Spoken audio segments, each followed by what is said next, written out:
다 부질없습니다. 믿었던 사람은 하나둘 모두 떠나고 사람에게 기대었던 마음은 무심한 외면으로 돌아오며 끝내 남는 건 지친 몸과 상처 입은 마음뿐입니다.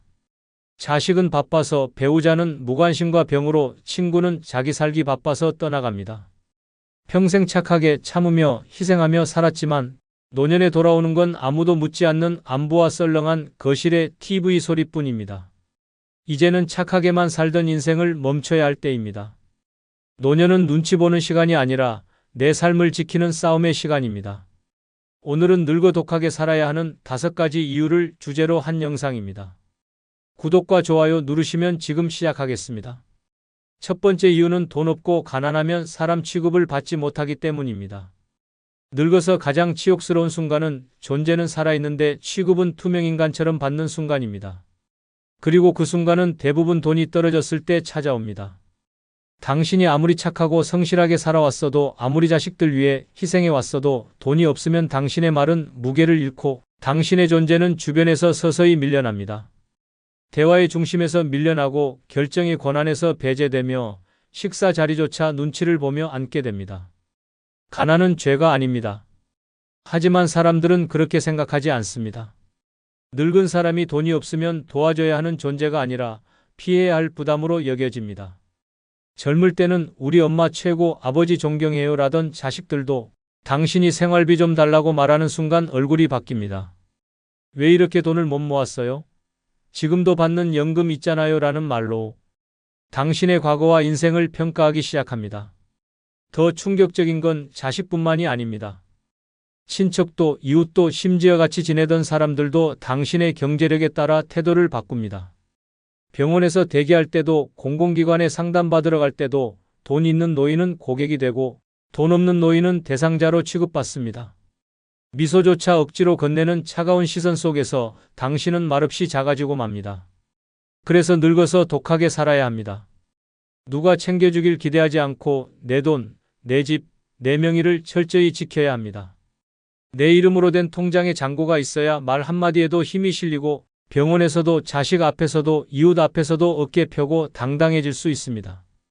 착하게 사는 건 젊을 때나 통했지만 늙어서 가난하면 아무리 착해도 존경 대신 동정만 남습니다. 그리고 그 동정조차 오래가지 않습니다. 서울 동작구에 사는 73세 한명자 씨는 과거 유통업체에서 회계 일을 하며 3남매를 키웠습니다. 남편 없이 홀로 자식 셋을 대학까지 보내며 밥을 굶는 날도 많았습니다. 엄마 덕분에 우리가 컸다며 자식들은 늘 고마워했습니다. 하지만 한 씨는 자신보다 자식 뒷바라지를 우선했고 정작 본인은 연금도 재산도 제대로 챙기지 못한 채 은퇴를 맞이했습니다. 처음엔 자식들도 엄마같이 살아요라며 말했지만 막상 함께 살자 생활비 문제가 시작됐습니다. 한 씨는 매달 30만 원씩만 생활비로 쓰겠다고 했지만 며느리는 요즘 전기세, 식비 장난 아닌데라며 얼굴을 굳혔습니다. 몇 달 후 한 씨는 조심스럽게 말했다고 합니다. 내가 어디 알바라도 나가볼까? 그 말에 아들은 대답 대신 방으로 들어가 버렸습니다. 결정적인 날은 손주의 생일이었습니다. 한 씨는 용돈 5만 원을 준비했지만 케이크 앞에서 며느리는 작은 목소리로 말했습니다. 할머니가 요즘 사정이 안 좋으셔서 이번엔 그냥 마음만 받자. 한 씨는 그 자리에 얼어붙었습니다. 손주는 어리둥절했고 딸은 휴대폰만 들여다보았습니다. 그날 밤 한 씨는 방에서 몰래 짐을 쌌습니다. 말도 없이 집을 나와 근처 월세 단칸방으로 이사했습니다. 지금 그녀는 홀로 고물상에서 검수 아르바이트를 하며 한 달에 50만 원씩 모으고 있습니다. 늙어서 가장 무서운 건 병도 아니고 외로움도 아니야. 돈 없는 내가 사람 대접 못 받는 그 순간이었어. 그녀는 말합니다. 이젠 다시는 누구한테도 손 벌리지 않을 거야. 내 노후는 내가 지킬 거야. 가난한 노인은 따뜻한 말 한마디에도 속아 넘어가고 그 말조차 사라진 자리엔 무시와 소외만 남습니다. 그래서 늙어선 독해져야 합니다. 돈을 목숨처럼 지키고 재산을 누구에게도 넘기지 말고 자기 이름 석자를 당당하게 지킬 수 있어야 합니다. 늙어 돈 없으면 말도 인격도 사랑도 잃습니다. 가난한 노인은 아무리 의젓해도 끝내 사람 취급받지 못합니다. 이 잔인한 현실 앞에서 살아남고 싶다면 지금부터라도 냉정하게 독하게 살아야 합니다. 그것이 당신 존엄을 지키는 유일한 길입니다. 두 번째 이유는 노년의 착함은 이용당하기 딱 좋기 때문입니다. 나이 들수록 착한 사람이 되라고 합니다. 말끝마다 미안하다고 하고 자식들 눈치 보며 참고 주변 부탁에 그래, 내가 해줄게라고 대답하는 사람. 겉으로 보기엔 참 좋은 어른입니다. 하지만 현실은 정반대입니다. 노년에 착하게 굴면 돌아오는 건 존경도 감동도 아닌 철저한 이용과 착취뿐입니다. 당신이 착하다는 이유로 사람들은 부탁을 시작합니다. 처음엔 어머님 이것 좀 도와주세요였던 말이 어느 순간 이건 어머니가 하셔야죠로 바뀝니다. 자식은 당신의 침묵을 동의로 받아들이고 며느리는 당신의 양보를 책임으로 덧칠합니다. 착함은 곧 아무 말 안 하는 사람에게 떠넘기기 가장 쉬운 핑계가 됩니다. 노년에 착하다는 건 세상에서 가장 위험한 포지션입니다. 강하게 말하면 노인네가 성질 부린다고 욕먹지만 가만히 있으면 끝없이 이용당합니다. 보험 권유, 전화 사기, 친척 부탁, 자식의 대출 보증까지 당신이 착하게 한 발 물러서면 세상은 그 틈을 노리고 당신 위에 올라탑니다. 이용당한 뒤에 남는 건 후회와 비참함 뿐입니다. 특히 가족은 가장 쉽게 부모의 착함을 악용합니다. 우리 엄마는 절대 안 싫다고 하잖아. 아버지는 다 이해해 주시니까? 이런 말을 듣는 순간 당신은 가족의 방패막이이자 희생양이 됩니다. 자신이 원하지 않는 일도 감당해야 하고 재산과 시간, 감정까지 내어줘야 합니다. 그리고 나중에 남는 건 차가운 거리감과 그래도 내가 언제 힘들게 했냐는 뻔뻔한 말뿐입니다. 그래서 노년에는 착하면 안 됩니다. 필요할 땐 거절하고 불편하면 불편하다고 말하고 감당 못할 일에는 단호히 선을 그어야 합니다. 그건 내가 안 할 거야. 이 한마디가 당신을 지켜주는 유일한 무기입니다. 착한 노인은 모두에게 좋은 사람이 될 수는 있어도 정작 본인 인생에서는 언제나 뒷전으로 밀립니다. 경기도 수원에 사는 75세 이봉래 씨는 평생을 참 좋은 엄마로 살아왔습니다. 자식 셋을 혼자 키우며 아무리 힘들어도 애들한텐 싫은 소리 말자는 생각으로 살아왔고 주변 사람 부탁에도 늘 괜찮아요, 해드릴게요 하며 몸을 내주었습니다. 누구에게나 참 착한 사람이었지만 정작 이 씨 본인의 삶은 텅 비어 있었습니다. 남편이 떠난 후 큰아들이 엄마 잠깐만 우리 집에서 지내자고 말했고 이 씨는 당연히 좋다고 대답했습니다. 그런데 잠깐은 3년이 되었고 그동안 이 씨는 손주 돌봄, 집안일, 식사 준비까지 전담하며 살았습니다. 하루는 이 씨가 조심스럽게 말했습니다. 나도 이제 혼자 살아보고 싶다. 방을 좀 알아보려 해. 그 말에 돌아온 큰며느리의 반응은 싸늘했습니다. 어머니, 지금 나가시겠다는 건가요? 저희 애 맡아달라고 부탁드린 것도 아닌데요. 그 말을 듣고 이 씨는 깨달았습니다. 내가 스스로 들어왔고 스스로 참았고 스스로 착한 엄마 역할을 해왔다는 걸. 그리고 바로 다음 날 짐을 쌌습니다. 미안하다는 말 대신 이제는 내 인생 좀 살아보려 한다는 메모를 남기고 나왔습니다. 지금 이봉래 씨는 정부 지원 임대 아파트에 살며 동네 문화센터에서 그림을 배우고 있습니다. 그녀는 말합니다. 내가 그렇게 착하게 살았는데 마지막엔 고맙단 말 한마디 못 들었어요. 이제는 누구한테도 착한 사람 안 할 거예요. 내가 나한테는 좀 독해질 겁니다. 노년의 착함은 미덕이 아니라 무방비 상태를 뜻합니다. 모든 걸 참고 견디는 순간 사람들은 고마워하지 않고 더 많이 요구합니다. 그리고 결국 당신은 모든 걸 내어준 채 혼자 남습니다. 그래서 늙어선 착해선 안 됩니다. 예의는 지키되 자존은 지켜야 합니다.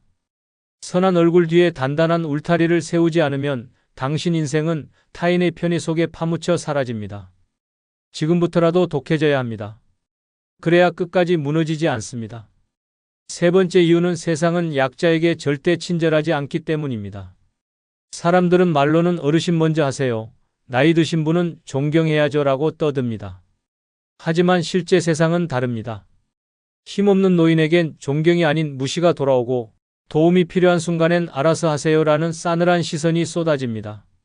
나이 들었다는 이유로 양보받는 시대는 끝났습니다. 지금은 늙고 약하면 그냥 빨리 비켜야 할 존재로 취급받을 뿐입니다. 지하철 좌석 앞에 서 있어도 사람들은 고개를 돌립니다. 관공서 창구에서 목소리를 내면 어르신, 여기 말고 저기로 가세요 라며 쫓기듯 밀려납니다. 병원에서도 금융기관에서도 아파트 엘리베이터 안에서도 늙은 사람의 존재는 점점 투명한 공기가 되어갑니다. 무시당하고 싶지 않다면 불쌍한 노인이 아니라 존중받을 만한 노인으로 살아야 합니다. 그리고 그건 오직 내가 나를 지킬 힘이 있을 때만 가능한 일입니다. 가장 잔인한 건 이 사회가 약한 노인을 도와주는 척하면서 결국은 철저히 배제한다는 점입니다. 복지라는 이름으로 수치심을 유발하고 보호라는 말로 통제하고 배려라는 껍데기 속에 철저한 무관심이 숨어 있습니다. 진짜 무서운 건 사람들이 약자를 연민하다가도 그 약자가 요구를 하면 불편한 존재로 낙인 찍는 속도입니다. 그래서 늙어서 약하다는 건 도움받을 기회가 아니라 쉽게 잘라낼 명분이 생겼다는 뜻입니다. 노년에 당당하게 살고 싶다면 약한 척하지 마십시오. 부탁하지 마십시오.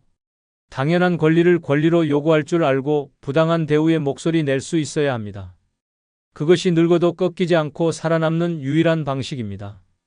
친절은 힘있는 사람에게 가고 동정은 소모되며 힘없는 약자에겐 냉정한 현실만 남습니다. 늙어서 세상이 냉정하게 보이기 시작했다면 그건 지금까지 너무 착하고 약하게 살아왔기 때문입니다. 대전 유성구에 사는 70세 조영자 씨는 남편과 사별 후 혼자 지내며 오랫동안 다니던 은행에 방문했습니다. 퇴직금 일부를 정기예금에서 적금으로 돌리려는 간단한 요청이었습니다. 하지만 창구 직원은 서류를 번갈아 보더니 말했습니다. 어르신, 요즘 이런 상품은 스마트폰으로 신청하셔야 돼요. 지점에서는 안 됩니다. 조 씨는 당황했습니다. 내가 직접 왔는데 이 자리에서 안 되는 건가요? 그 말에 직원은 대놓고 짜증을 내며 말했습니다. 그럼 앱 설치하고 오세요. 다음 분 들어오시죠. 창구에서 밀려난 조 씨는 그대로 대기실 의자에 앉아 울었습니다. 아무도 도와주지 않았고 지나가던 사람들조차 모른 척 했습니다. 다음 날 그는 지인에게 부탁해 스마트폰에 앱을 깔았지만 어떻게 사용하는지도 몰라 다시 은행을 찾았습니다. 이번에는 경비원이 앱 안 되시면 아드님한테 부탁하시는 게 나아요라고 말했습니다. 그는 조용히 고개를 끄덕이고 집에 돌아왔습니다. 그날 이후 그는 단 한 번도 은행에 가지 않았습니다. 조 씨는 말합니다. 나는 단지 내가 번 돈을 내 마음대로 쓰고 싶었을 뿐인데 아무도 나를 사람으로 보지 않았어요. 그날 이후로 깨달았어요. 늙어서 약하면 그 누구도 당신을 도와주지 않는다는 걸. 지금 이 순간에도 수많은 어르신들이 존재감 없는 투명인간처럼 세상에서 밀려나고 있습니다. 노인은 약자라고요? 그건 단지 멀찍이서 바라볼 때의 이야기입니다. 막상 현실에서 약해지면 세상은 냉정하게 등을 돌립니다. 그래서 늙어서 살아남고 싶다면 독해져야 합니다. 강한 눈빛으로 바라보고 이건 내 권리다라고 말할 줄 알아야 합니다. 세상은 절대 약자에게 다정하지 않습니다. 눈물로 설득하려 말고 단단함으로 버티십시오. 그래야 마지막까지 사람 대접받습니다. 네 번째 이유는 말을 아끼지 않으면 후폭풍이 오기 때문입니다. 나이 들어 가장 위험한 행동은 조언이라는 이름으로 말을 멈추지 않는 것입니다. 내가 살아보니까 말이지, 그건 이렇게 해야 돼. 내가 해봐서 아는데. 같은 말은 아무리 좋은 의도로 건넨다 해도 젊은 세대에겐 오지랖이고 간섭으로 들릴 뿐입니다. 아무도 묻지 않았는데 먼저 나선 말은 칭찬도 아니고 도움이 아닌 독이 됩니다. 당신이 부모든 어른이든 인생 선배든 상관없습니다. 시대는 달라졌고 당신의 말은 더 이상 권위로 받아들여지지 않습니다. 사람들은 조용한 어른을 존중하지 좋은 많은 어른을 존경하지 않습니다. 하지만 많은 이들이 여전히 말로 존재감을 증명하려 합니다. 자식 문제, 손주 교육, 며느리의 살림 방식, 사위의 태도까지 말하지 않으면 안 될 것 같고 지적하지 않으면 불안해집니다. 그러나 그 불안은 결국 싸늘한 반응으로 되돌아옵니다. 엄마, 제발 좀 가만히 계시면 안 돼요? 아버지, 이제 그런 얘긴 그만하세요. 그 말 한마디에 평생 쌓아온 존엄은 무너집니다. 더 끔찍한 건 말이 쌓이면 관계가 끊어진다는 점입니다. 말 많다는 이유 하나로 외면당하고 목소리가 크다는 이유로 따돌림 당합니다. 노년은 듣기보다 말하기가 먼저 되는 순간 쓸모없는 존재로 낙인 찍힙니다. 당신은 도움을 주고 싶었지만 상대는 통제당한다고 느낍니다. 그래서 늙어서는 말보다 표정과 행동으로 말하는 법을 배워야 합니다. 침묵은 때때로 가장 강력한 메시지이며 말 없는 존중이 오히려 관계를 지켜줍니다. 충청남도 서산에 사는 74세 박현숙 씨는 남편과 사별 후 외아들 부부와 함께 살게 되었습니다. 처음엔 서로 조심하며 잘 지냈습니다. 하지만 문제는 박 씨가 집안일과 육아에 적극 나서면서 시작됐습니다. 손주가 늦게 자면 이건 부모가 교육을 잘못 시켜서 그래. 며느리가 외출하려 하면 엄마가 아이 두고 그렇게 나돌면 안 되라는 말이 나왔고, 식탁 메뉴에도 이런 음식은 소화 안 돼. 내가 해줄게라고 참견했습니다. 처음엔 며느리도 네, 어머니 하며 받아줬습니다. 하지만 어느 날부터 대답이 짧아졌고 눈을 마주치지 않았습니다. 결국 아들이 말했습니다. 엄마, 우리가 알아서 할게. 그냥 좀 지켜봐줘요. 박 씨는 상처받았지만 잠시뿐이었습니다. 얼마 지나지 않아 다시 참견했고 어느 날 손주에게 너도 버릇이 없다. 그건 안 되는 행동이야 라고 소리쳤습니다.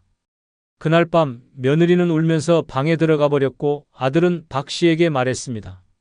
엄마, 며칠만 친정이라도 다녀오세요. 우리 좀 쉴 시간이 필요해요. 그 말에 박 씨는 결국 짐을 쌌습니다. 돌아서며 남긴 말은 단 한마디였습니다.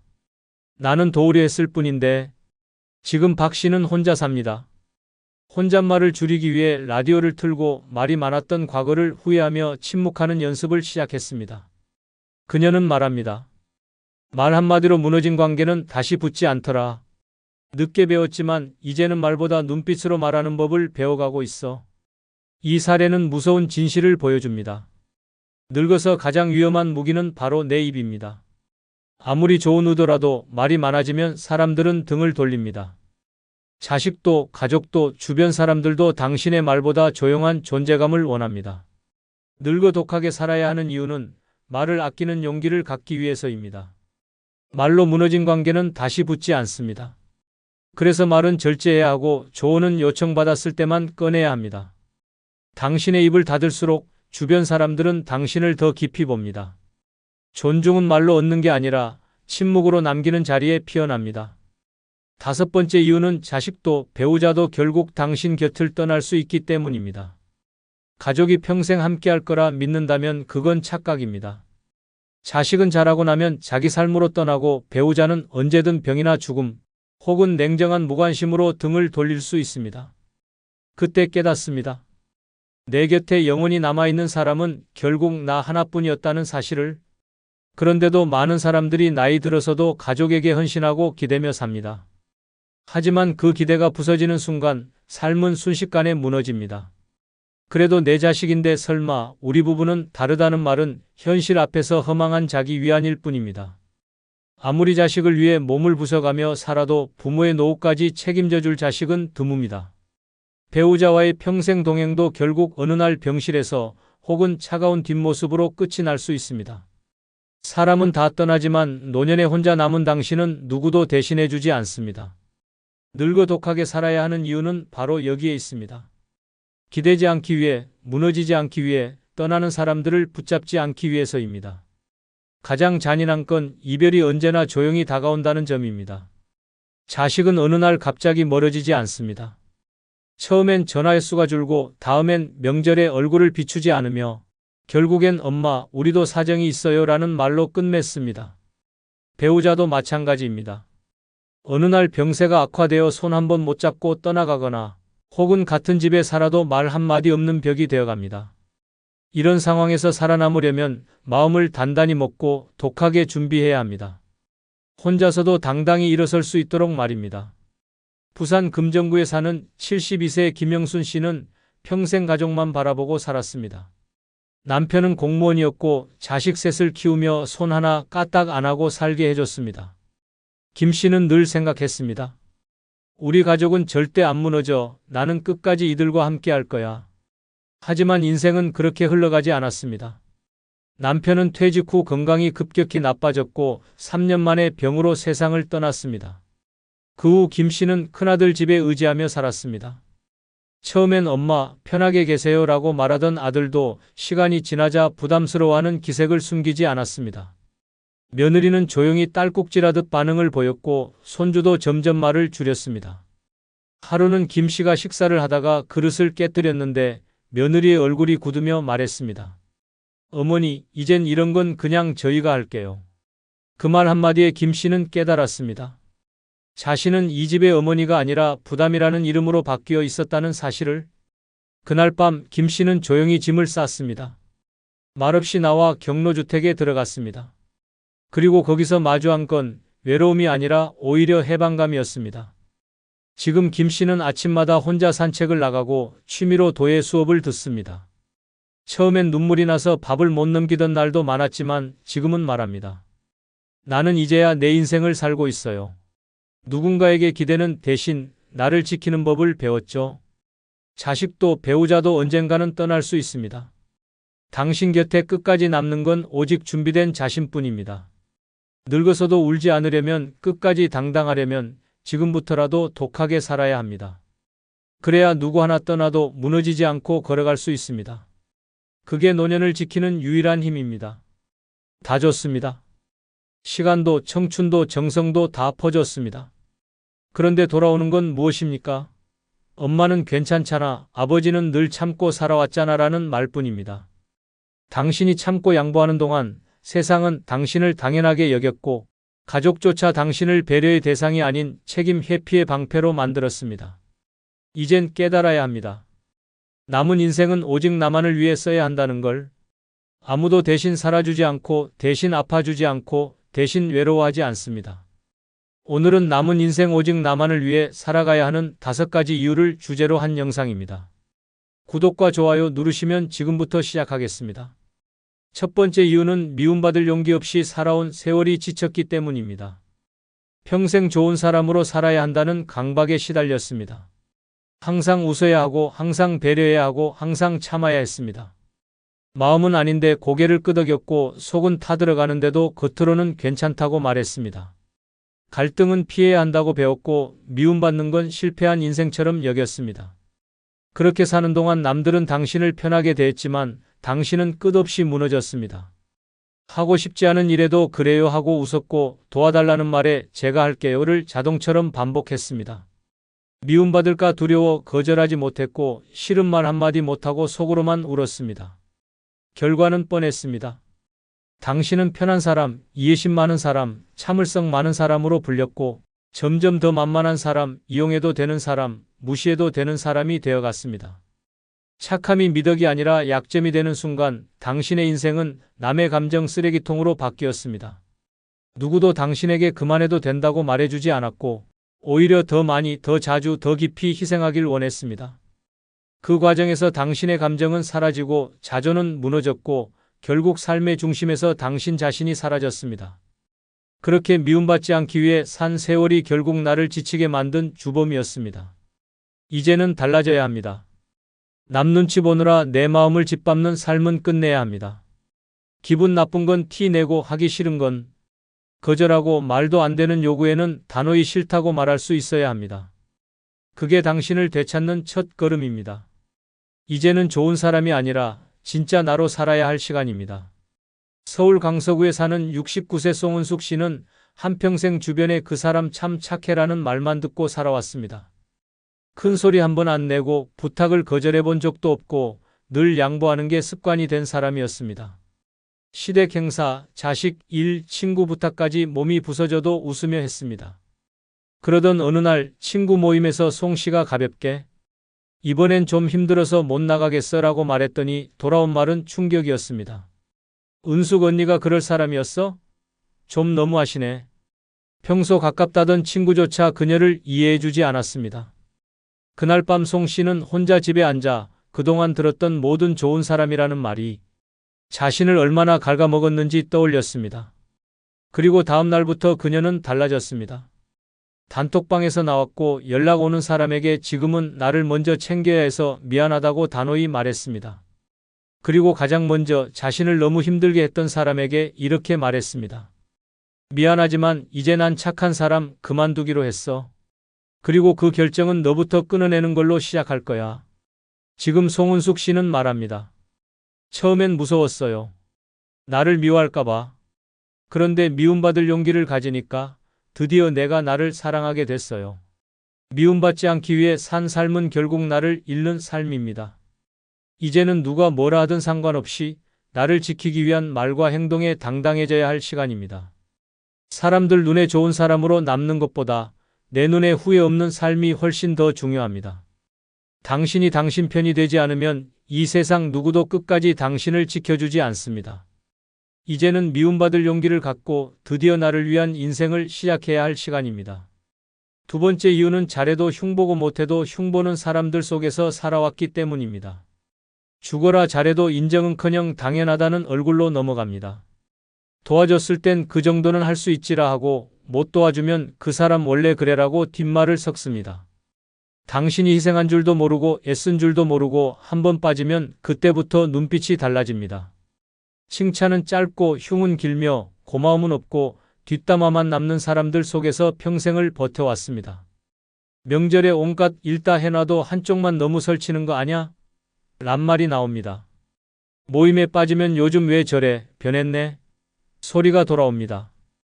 반대로 너무 나서면 왜 저렇게 나댈까? 라는 말이 흘러다닙니다. 잘해도 흉보고 못해도 흉보는 인간들 앞에서 당신은 늘 중간이 될 수 없는 인생을 살았던 것입니다. 그리고 그 모든 말들이 당신을 지치게 했습니다. 눈치 보며 맞추고 괜찮은 척하며 애쓰고 자기 입으로 말은 못하고 돌고 돌아서 당신 귀에 꽂히는 험담들. 분명히 선의를 베풀었는데 돌아오는 건 은근한 시기와 비아냥뿐. 그 모든 불편한 시선 속에서 당신은 사람 좋은 척, 여유 있는 척, 웃는 얼굴 뒤에 진심을 눌러 담으며 살아왔습니다. 하지만 이제는 끝내야 합니다. 어차피 흉볼 사람은 아무리 잘해도 흉봅니다. 잘 보여서 얻는 것도 없고 못 보여서 잃을 것도 없습니다. 당신은 이미 다 해봤고 충분히 줬습니다. 이제는 남이 뭐라 하든 상관없이 오직 나를 위해 내 기준대로 살아가야 할 시간입니다. 강원도 속초에 사는 73세 정금자 씨는 동네에서 참 남 좋은 사람으로 통했습니다. 명절엔 떡이며 전이며 나눠 돌리고 아픈 이웃이 있으면 새벽에 병원 데려다주는 걸 마다하지 않았습니다. 그런데 어느 날 이웃집 아주머니가 친구에게 이렇게 말했다는 얘기를 전해 들었습니다. 그 사람은 저렇게까지 나서서 뭐 하려고 저러는지 모르겠어. 정 씨는 충격을 받았습니다. 내가 베푼 호의가 오히려 질투의 대상이었고 고마워할 줄 알았던 사람들이 등 돌린 뒷말의 주체였던 겁니다. 그날 이후 정 씨는 과감히 정리를 시작했습니다.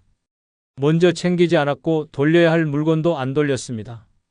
처음엔 요즘 왜 그러냐는 말이 나왔지만 정 씨는 이렇게 답했습니다. 이제는 내가 나한테 잘하려고. 남 좋은 일 하느라 내 기운 다 빠졌거든요. 몇 달 뒤 그 말 하던 이웃은 아프다는 이유로 도움을 요청했지만 정 씨는 단호하게 말했습니다. 예전 같았으면 도와줬겠지만 지금은 내 하루가 더 중요해서 미안하네요. 지금 정금자 씨는 자신이 좋아하는 일을 하며 조용한 삶을 즐깁니다.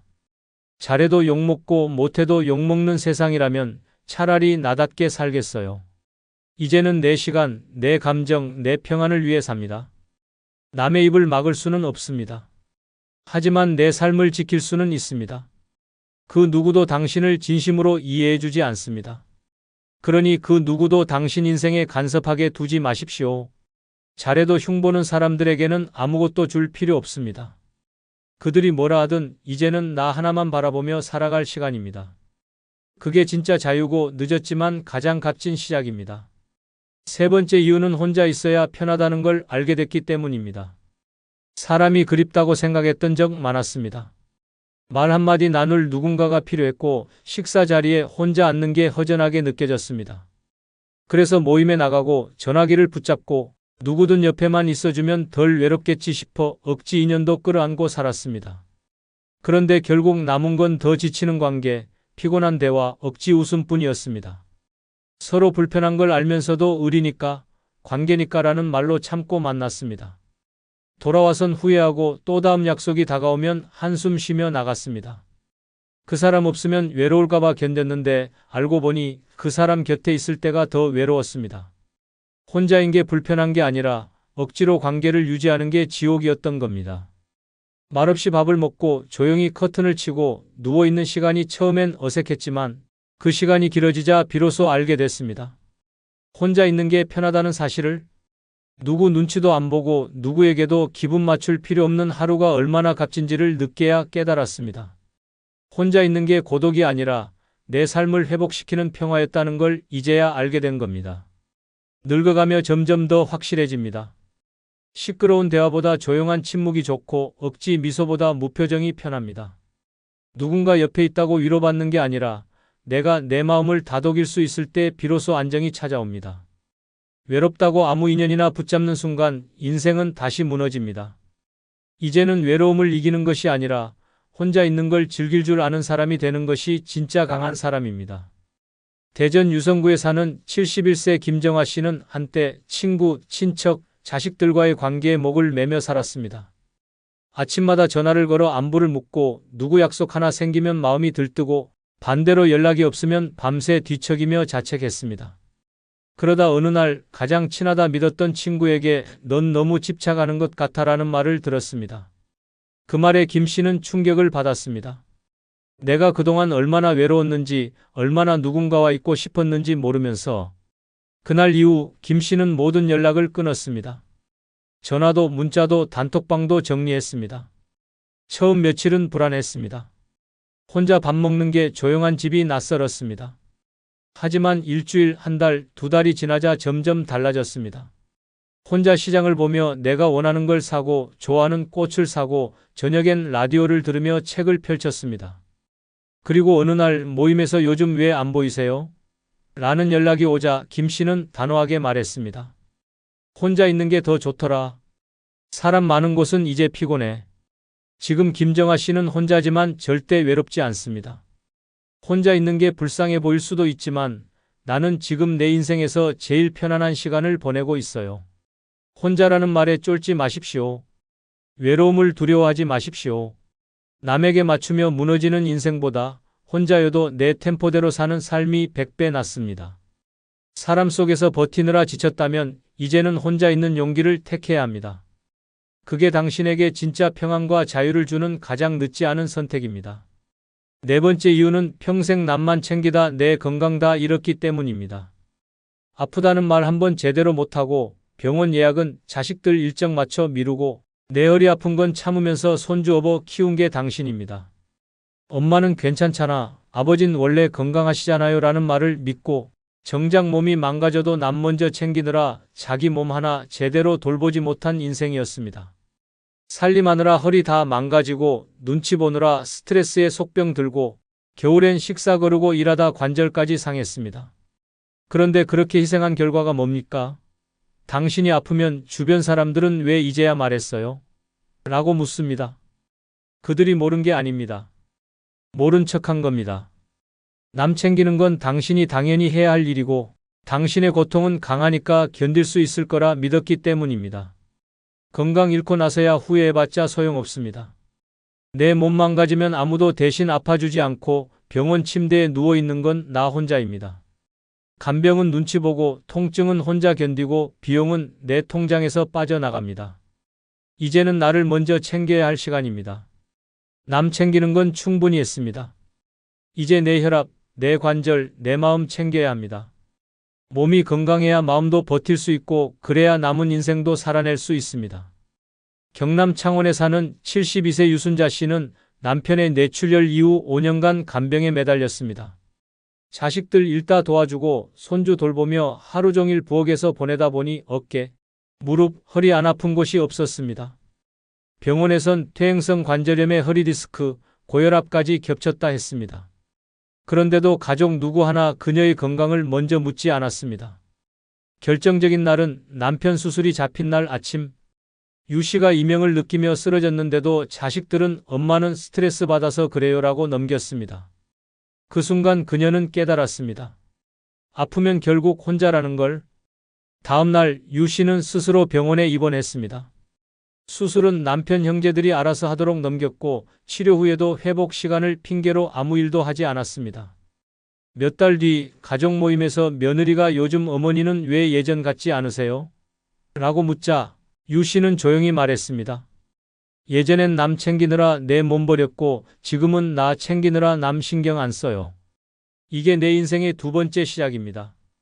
지금 유순자 씨는 식단을 바꾸고 하루 1시간씩 스트레칭을 하며 건강을 회복하고 있습니다. 지금은 남 밥 안 차리고 내 밥부터 차려요. 몸이 사니까 인생이 달라지더라고요. 건강은 한번 잃으면 사람도 관계도 모두 무너집니다. 평생 남 챙기다 지친 몸, 이제라도 당신이 보살펴야 합니다. 남을 위한 몸이 아닌 나를 위한 몸으로 회복하는 것. 그게 진짜 인생의 시작이며 가장 강력한 복수입니다. 더는 늦기 전에 당신부터 먼저 살아야 합니다. 5번째 이유는 내 이름보다 누구 엄마, 누구 아빠로 불린 시간이 길었기 때문입니다. 결혼하고 자식을 낳는 순간부터 당신의 이름은 사라졌습니다. 누구 엄마, 누구 아빠, 어머니, 아버지. 동네에서도 병원에서도 가족들 사이에서도 언제부터인가. 당신은 철저히 호칭 속에만 존재하는 사람이 되었습니다. 이름 썩자는 들을 일조차 없고 존재 자체가 누군가의 가족으로 묶여 불리며 살아온 세월. 그게 마치 당연한 삶인 것처럼 당신 자신도 어느새 그 호칭에 익숙해져 버렸습니다. 이름을 잃으면 정체성도 사라집니다. 내가 뭘 좋아하는지 뭘 하고 싶은지도 흐려집니다. 항상 얘는 이걸 좋아해서 우리 남편은 이런 걸 싫어하니까 라며 남을 기준으로 선택하고 행동하다 보니 정작 내가 뭘 원하는지는 알지도 못하고 살아왔습니다. 자식이 자라 독립하면 엄마라는 자리도 무너지고 배우자와의 관계가 틀어지면 아내, 남편이라는 자리조차 무의미해집니다. 결국 남는 건 이름 없는 나입니다. 이름 없는 삶은 존재감도 존엄도 의미도 잃게 만듭니다. 오랜 시간 누구의 보호자, 누구의 뒷바라지로 살아온 삶은 분명 가치 있었지만 이제는 그 무게에서 벗어나야 할 시간입니다. 다른 사람을 위해 희생하는 건 충분히 했습니다. 이제는 당신의 이름으로 하루를 살아야 합니다. 당신이 당신을 다시 불러야 합니다. 당신이 잃어버린 나를 다시 세워야 합니다. 그게 남은 인생에서 가장 먼저 해야 할 일입니다. 경기도 시흥에 사는 70세 조정자 씨는 평생 민수 엄마로 불렸습니다. 아이 학교, 학원, 병원은 물론 결혼식까지 온 인생을 자식 중심으로 살았습니다. 남편도 집안 행사에선 우리 애들 엄마가요 라고만 불렀고 주변 사람들조차 그녀의 이름은 몰랐습니다. 정작 조 씨 자신도 자기를 소개할 때 누구 엄마예요 라고 말하는 게 자연스러워졌습니다. 그러던 어느 날 병원 접수 창구에서 성함이 어떻게 되세요? 라는 질문에 3초 넘게 망설인 자신을 보고 충격을 받았습니다. 자신의 이름이 혀끝에 걸렸고 생경한 느낌마저 들었습니다. 그날 밤 조 씨는 거울 앞에 서서 조용히 자기 이름을 불러봤습니다. 조정자, 내가 조정자였지. 민수 엄마가 아니라. 그 후 조 씨는 달라졌습니다. 병원 예약도 여가 계획도 식사 메뉴도 이제는 내가 원하는 대로 선택합니다. 가족 단톡방에도 엄마는 이번 주 혼자 여행 다녀올 거니까 일정 맞출 생각하지 마라는 메시지를 남겼습니다. 며느리가 요즘 어머니 분위기 많이 달라지셨어요 라 말하자 조 씨는 환하게 웃으며 대답했습니다. 이제 민수 엄마 말고 조정자로 살려고. 지금 그녀는 명확하게 말합니다. 내 이름을 다시 부르니까 삶이 달라지더라. 내가 주인인 하루가 시작됐어요. 이름을 찾는 순간 인생이 바뀝니다. 당신은 누구의 엄마나 아빠로만 존재하는 사람이 아닙니다. 그 호칭 뒤에 가려졌던 당신의 이름을 다시 꺼내고 그 이름으로 살아갈 자격이 있습니다. 그게 남은 인생에서 가장 강력한 변화입니다. 지금부터는 남이 정해준 자리에서가 아니라 당신 이름으로 당신 삶을 다시 써야 할 시간입니다. 6번째 이유는 남을 미워하느라 나를 돌볼 여유가 없었기 때문입니다. 상처 준 사람, 배신한 사람, 무시하고 이용해 먹은 사람들, 마음속에 담고 살았습니다. 잊자고 다짐해도 문득 떠오르고 잊을만 하면 그때 그 말 한마디가 다시 가슴을 찔렀습니다. 그러면서도 겉으론 웃으며 괜찮아, 다 지나갈 거야 라며 스스로를 속였습니다. 하지만 지나가지 않았습니다. 그 사람들은 잊고 살지만 나는 미움으로 내 인생을 갉아먹고 있었던 겁니다. 미워하면서도 참았습니다. 복수는 못해도 후회는 하게 하고 싶다며 속으로 끓였습니다. 그런데 그렇게 살다 보니 정작 내 건강은 망가지고 내 마음은 텅 비고 내가 나를 돌볼 힘조차 남아있지 않았습니다. 누굴 미워하느라 밥맛이 없고 누구 생각나서 잠 못 이루고 그렇게 내 시간과 감정을 모두 그 사람에게 빼앗긴 채 살아왔습니다. 한 번 내 인생을 아프게 한 사람을 마음에 계속 붙들고 사는 건 2번 나를 무너뜨리는 일입니다. 이제는 놓아야 합니다. 미움은 상대에게 가는 게 아닙니다. 끝내 나 자신을 상하게 합니다. 남을 미워하고 원망하는 데 쓰는 에너지로 나를 더 따뜻하게 돌보고 나에게 시간을 써야 합니다. 그게 진짜 복수입니다. 나를 망가뜨리게 만든 사람 앞에서 더 건강하고 더 여유 있고 더 웃고 있는 나를 보여주는 것. 그게 가장 잔인하고도 우아한 복수입니다. 경기도 김포에 사는 70세 신명자 씨는 한때 믿었던 친구에게 뒤통수를 맞았습니다. 함께 돌려 하던 계모임에서 10년 넘게 쌓은 돈을 친구가 몰래 인출해버렸고 모든 책임은 신 씨에게 떠넘겼습니다. 사람들은 그 친구가 원래 그런 줄 몰랐냐며 손가락질했고 신 씨는 배신감에 매일 술과 눈물로 버텼습니다. 하지만 시간이 지날수록 신 씨는 점점 지쳐갔습니다. 왜 나만 이렇게 무너져야 하지?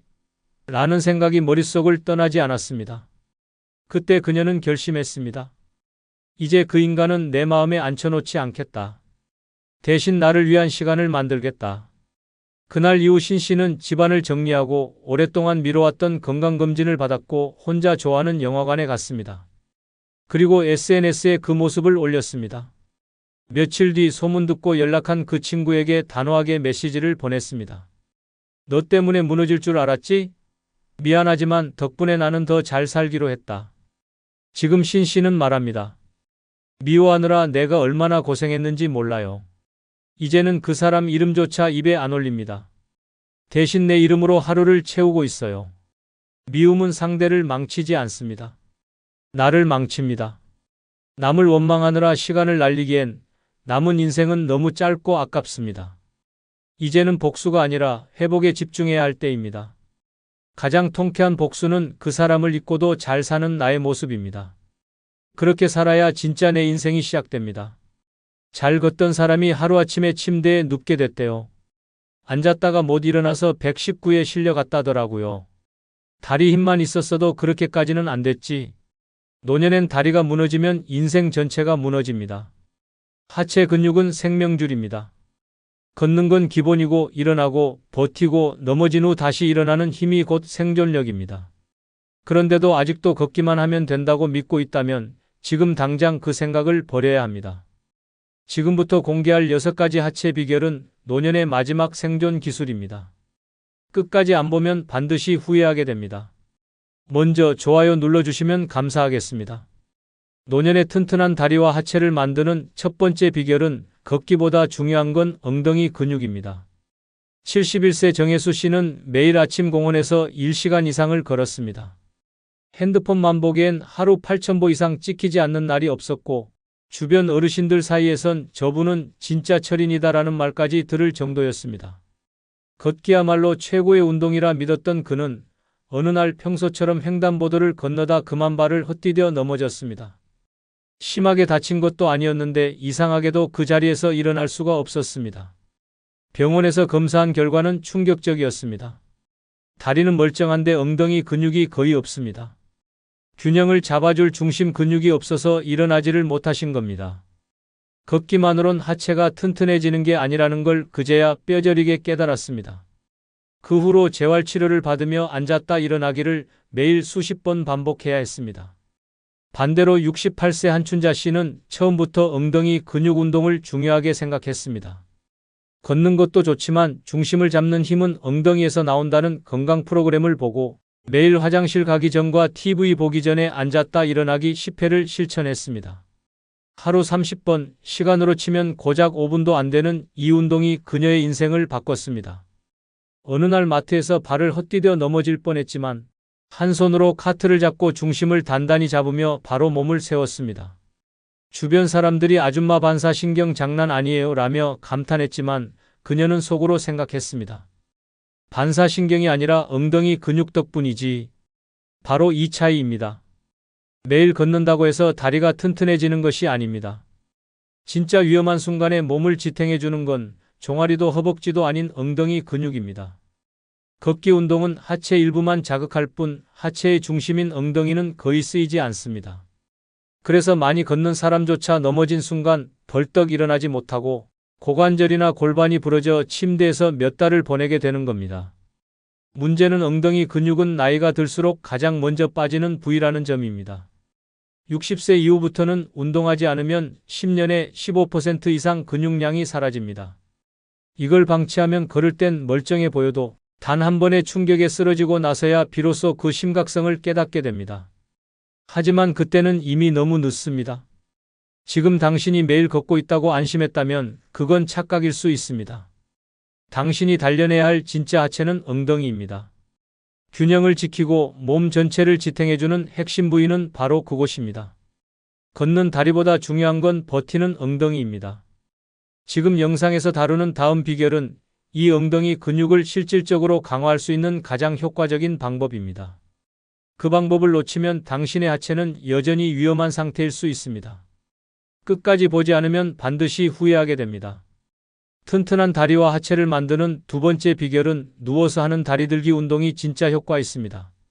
73세 이정식 씨는 평생을 건강하게 살아왔다고 자부했습니다. 골프도 즐기고 등산도 꾸준히 했으며 누구보다 활동적인 노년을 보내고 있었습니다. 하지만 집안 욕실에서 발을 헛디딘 순간 모든 자신감이 무너졌습니다.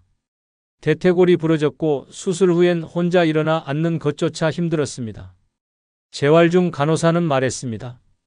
걷는 건 잘하셔도 누워서 다리 드는 힘이 거의 없으시네요. 중심 근육이 약하신 겁니다.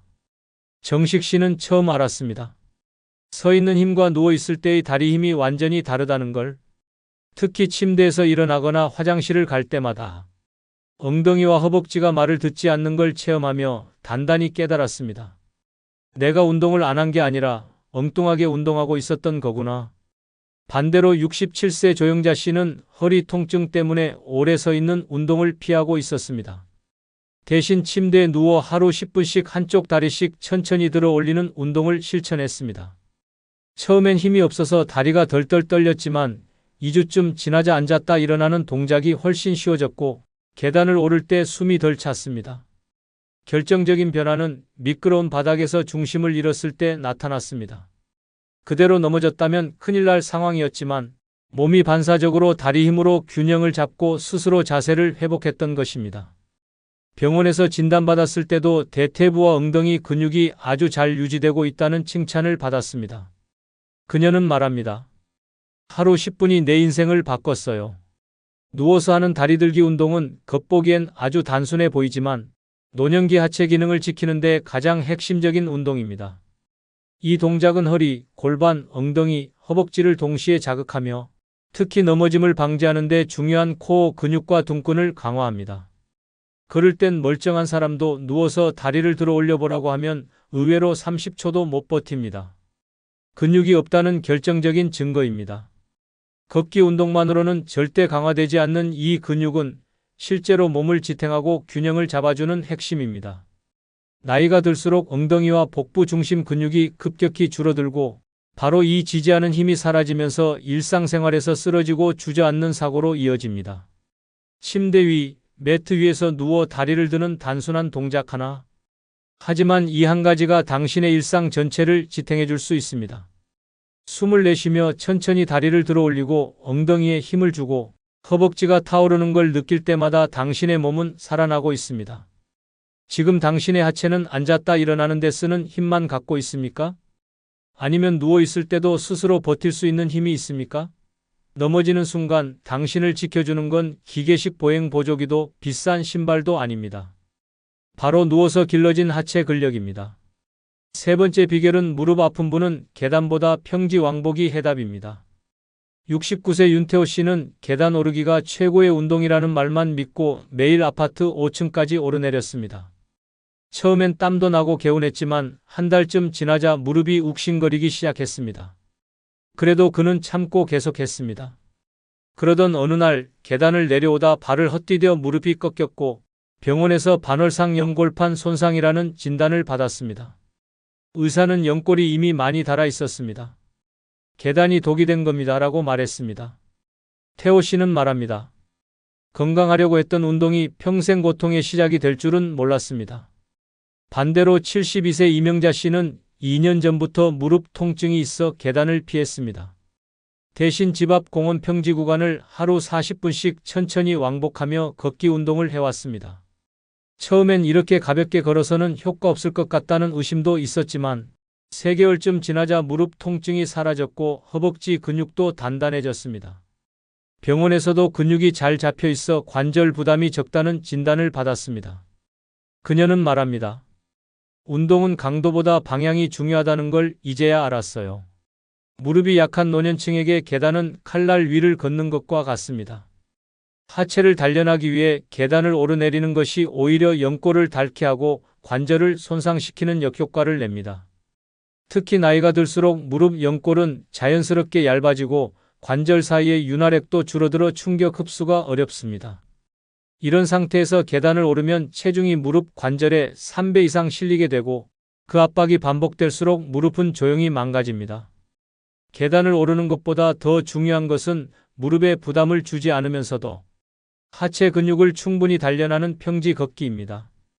단순히 걷는 것이 아니라 왕복 코스를 정해 일정한 시간 동안 반복 걷기를 하면 다리의 반복 자극과 방향, 전환이 동시에 이루어져 하체 전반의 균형 감각과 지구력을 함께 키울 수 있습니다.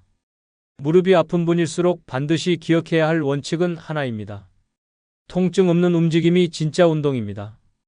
계단은 무릎을 망가뜨릴 수 있지만 평지는 근육을 살립니다. 특히 평지에서는 발바닥 전체가 바닥에 닿는 접촉면이 커져 안정적인 보행이 가능하며 중심이 흔들리지 않아 낙상 위험도 줄어듭니다. 무릎에 통증이 느껴지는 순간 당신이 해야 할 일은 더 세게 움직이는 것이 아니라 더 정확하게 걷는 것입니다. 힘이 들고 땀이 난다고 해서 운동이 되는 것이 아닙니다. 오히려 그 무리한 자극이 당신의 관절을 조용히 파괴하고 있을 수 있습니다. 하체 근육은 버텨낼 수 있지만 무릎 관절은 한번 다르면 다시 돌아오지 않습니다. 인공관절 수술은 한번 하면 끝이 아니라 이후에도 반복적인 관리와 통증, 보조기구 의존이 뒤따릅니다. 지금 당신이 선택해야 할 길은 무릎에 칼을 들이대는 길이 아니라 바른 길을 걷는 것입니다. 평지를 걷는 것, 특히 왕복 코스를 규칙적으로 반복하는 운동은 노년, 하체 강화에 가장 안전하고 효과적인 방법입니다. 걸음 속도보다 꾸준함이 중요하며 방향을 바꾸는 동작 하나하나가 관절의 안정성과 회복력에 도움을 줍니다.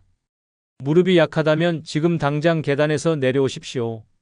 당신의 하체는 평지에서 다시 태어납니다. 네 번째 비결은 오래 걷는 것보다 제대로 걷는 게 중요합니다. 70세 임동훈 씨는 하루도 빠짐없이 2시간 이상씩 걷는 걸 자랑으로 여겼습니다. 만보계를 항상 착용하고 다니며 수치를 확인하는 것이 일과의 일부였습니다.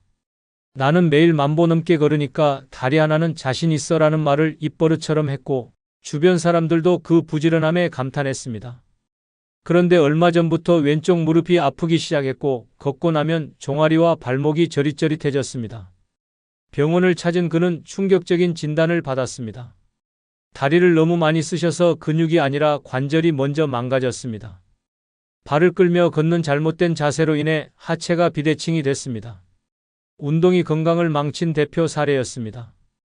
반면 68세 윤미자 씨는 하루 30분만 걷지만 자세와 보폭에 집중했습니다. 머리는 들고 허리를 펴고 발끝부터 뒤꿈치까지 정렬을 의식하며 걸었습니다. 처음에는 그저 방송에서 알려주는 방법을 따라했을 뿐이지만 점점 하체에 힘이 들어가는 게 느껴졌고 걷고 나면 피로감보다 개운함이 남았습니다. 병원에서의 정기검진에서도 근육 균형이 잘 잡혀있고 관절 상태도 매우 좋다는 평가를 받았습니다. 그녀는 말합니다. 예전엔 그냥 걷기만 했는데 이제는 걸을 줄 압니다. 많은 사람이 오래 걷기에 집착합니다. 몇 보를 걸었느냐, 몇 시간을 걸었느냐에 집중하지만 정작 어떻게 걷느냐는 전혀 신경 쓰지 않습니다. 그러나 진짜 하체 건강은 걷는 양이 아니라 걷는 질에서 결정됩니다. 척추가 굽은 채 걷거나 발을 끌며 걷는 자세는 하체, 근육에 힘을 주기는커녕 관절에만 무리를 주고 피로와 통증만 쌓이게 만듭니다. 특히 나이가 들수록 자세는 무너지고 걸음은 짧아지며 몸의 중심이 흔들립니다. 이때 바른 걸음이 아니면 아무리 많이 걸어도 하체는 단단해지지 않고 오히려 다리 근육은 약해지고 관절만 상합니다. 잘못된 걸음으로 10,000보를 걷느니 바른 자세로 1,000보를 걷는 것이 훨씬 더 건강한 선택입니다. 제대로 걷는다는 것은 단순히 바르게 서 있는 게 아닙니다. 발 뒤꿈치부터 바닥에 닿고 무릎은 부드럽게 굽혔다 펴며 허벅지와 엉덩이의 중심 근육을 활용해 앞으로 내딛는 전신의 움직임입니다. 이 과정에서 엉덩이 근육이 활성화되고 허리와 골반의 균형이 잡히며 하체 전반의 근력이 자연스럽게 형성됩니다. 무릎 통증, 골반 비틀림, 허리 통증의 상당수는 잘못된 걸음에서 시작됩니다. 특히 나이가 들수록 걸음 하나가 곧 건강 전체를 좌우합니다. 단순히 많이 걷는 것에 중독된 사람은 결국 자신이 스스로 다리를 망가뜨리고 있다는 사실을 늦게서야 깨닫습니다. 노년에 진짜 필요한 걷기는 시간 싸움이 아닙니다. 자세 싸움입니다. 걷기의 양은 숫자일 뿐이고 걷기의 질이 당신의 하체를 살립니다. 오늘도 걷고 있는 당신, 과연 제대로 걷고 있습니까? 잘못된 걸음으로 만든 피로와 통증이 당신의 하체를 조용히 무너뜨리고 있을 수 있습니다. 이제부터는 단 10분이라도 바르게 걷는 습관을 들이십시오. 당신의 다리는 시간보다 자세에 반응합니다. 하체를 살리는 걷기는 얼마나가 아니라 어떻게입니다. 잘못된 습관이 낙상이 되고 바른 걸음이 당신의 다리를 지켜냅니다. 지금부터 걷는 방법을 바꾸십시오. 그 작은 차이가 인생을 지탱하는 가장 큰 힘이 됩니다. 5번째 비결은 무릎 보호대보다 더 중요한 건 체중 관리입니다. 71세 문영준 씨는 무릎이 아파 걷기조차 힘들어지자 동네 약국에서 추천받은 15만 원짜리 고급 무릎 보호대를 샀습니다. 착용하면 확실히 덜 아픈 느낌이 들었고 자신도 모르게 이제 살겠다는 생각이 들 정도였습니다. 그때부터 매일 보호대를 차고 공원을 걸었고 계단도 무리 없이 오르내렸습니다. 하지만 3개월쯤 지나자 이상하게도 통증은 더 심해졌고 무릎이 붓고 뻣뻣해지기 시작했습니다. 병원에 가서 MRI 검사를 받은 결과 연골이 심하게 닳아 있었고 무릎 내부에 염증이 가득 찬 상태였습니다. 의사는 말했습니다. 체중이 82kg이면 계단 한 칸 오를 때 무릎엔 240kg의 압력이 실립니다. 보호대는 잠깐 버텨줄 뿐 무게 자체가 문제입니다. 결국 문 씨는 수술 날짜를 잡았고 그가 아끼던 무릎 보호대는 쓰레기통으로 들어갔습니다. 반면 69세 배정숙 씨는 체중이 늘며 무릎 통증이 시작됐지만 보호대 대신 식단 조절과 체중 감량을 선택했습니다. 하루 2끼만 먹고 저녁엔 밀가루와 튀김류를 철저히 끊었습니다.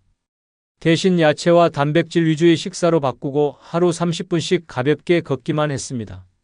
5개월 후 체중이 8kg 줄자 무릎 통증은 거짓말처럼 사라졌고 예전엔 두려웠던 계단도 편하게 오르내릴 수 있었습니다.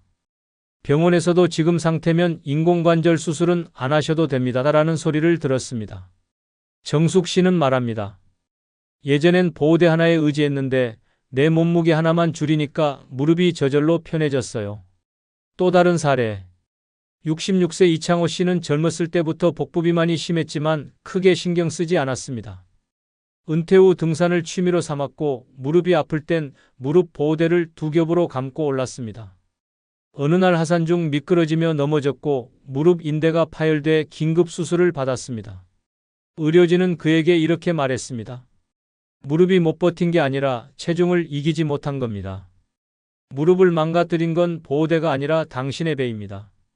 이후 그는 식단을 고치고 10kg을 감량하면서도 등산은 잠시 멈췄습니다. 1년이 지나고 무릎은 정상으로 회복됐고 다시 가벼운 등산을 시작했습니다. 그는 단호하게 말합니다. 보호대가 아니라 내 뱃살이 문제였어요. 노년기에 무릎 통증이 생기면 많은 이들이 보호대를 찾습니다. 하지만 진짜 원인은 다름 아닌 체중입니다. 무릎은 체중 1kg이 늘어날 때마다 3kg의 하중을 더 받습니다. 평지를 걸을 때도 계단을 오를 때도 당신의 관절은 당신이 감당 못할 무게를 안고 버티고 있습니다. 아무리 비싼 보호대를 차도 그 무게 앞에선 무릎은 무너집니다. 무릎을 진짜 보호하고 싶다면 보호대를 고를 게 아니라 체중계에 먼저 올라야 합니다. 살을 빼는 것이 곧 무릎을 살리는 길입니다. 하체의 진짜 힘은 보호대가 아니라 가벼워진 몸에서 시작됩니다.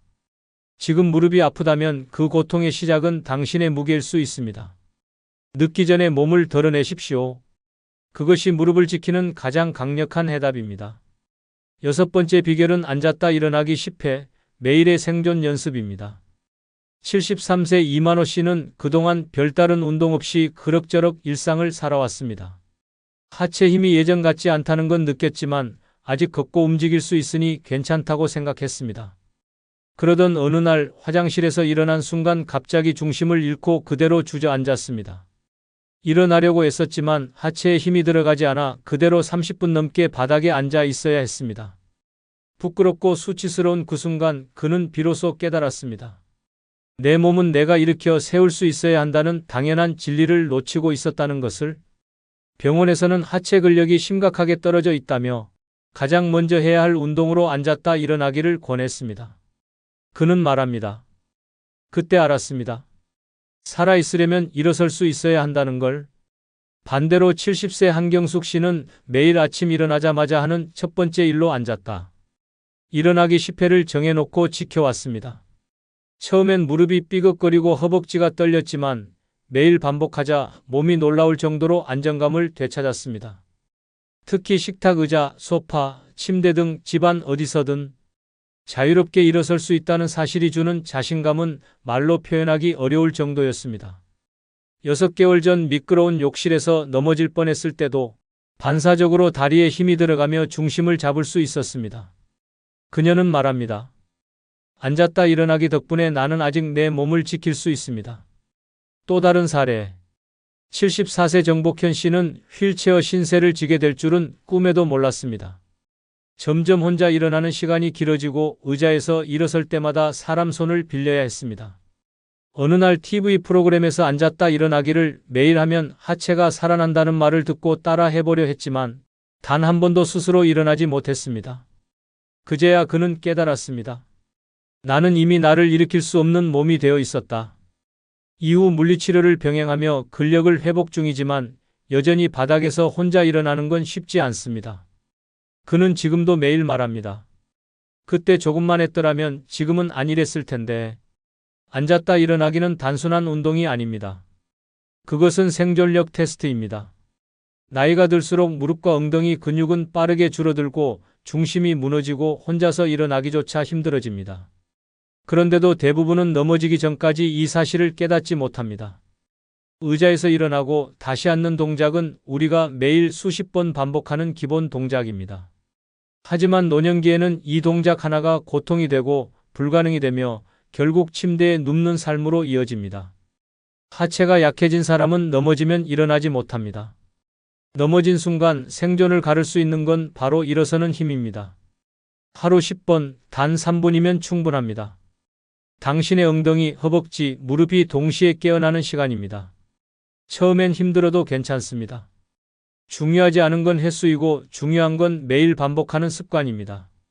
그 습관이 당신의 일상, 당신의 자존심, 당신의 생명을 지켜줍니다. 지금 이 순간도 의자에서 혼자 일어나는 게 어려운 분이 있다면 그것은 경고입니다. 무릎 보호대보다, 약보다, 지팡이보다 먼저 해야 할 건 바로 앉았다 일어나기입니다. 스스로의 몸을 일으킬 수 없다면 누구도 당신을 대신해 줄 수 없습니다. 오늘부터 매일 의자 앞에 서십시오. 그곳에서 당신의 인생이 다시 시작됩니다. 다리는 한번 무너지면 절대 다시 돌아오지 않습니다. 병원 침대 위에서 그때 조금만 했더라면을 외쳐봐야 이미 늦습니다. 지금 당신이 버티는 힘, 살아있는 힘은 바로 하체에 달려 있습니다. 걷는 게 아니라 일어서는 순간부터 생존이 시작됩니다. 멈추지 마십시오. 당신의 두 다리는 아직 살아낼 수 있습니다. 오늘 영상이 도움이 되셨다면 좋아요 눌러주시면 감사하겠습니다.